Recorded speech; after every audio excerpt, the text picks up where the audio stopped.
নতুন সরকার দেশের মানুষের মধ্যে শান্তি, নিরাপত্তা ও আস্থা ফিরিয়ে আনতে সক্ষম হয়েছে, এ দাবি করলেন প্রধানমন্ত্রী শেখ হাসিনা। বিকেলে জাতীয় সংসদে প্রশ্নোত্তর পর্বে তিনি এ দাবি করেন।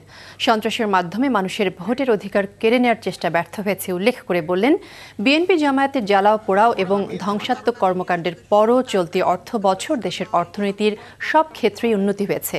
চলতি অর্থ বছর অর্থনৈতিক প্রবৃদ্ধির হার ৬.৫% হবে বলেও আশা করেন তিনি। আমরা যে সরকার গঠন করার পর কঠোর হস্তে সবকিছু দমন করে মানুষের জীবনে শান্তি, নিরাপত্তা এবং আস্থা ফিরিয়ে এনেছি, তার প্রভাব আন্তর্জাতিক পর্যায়েও পড়েছে।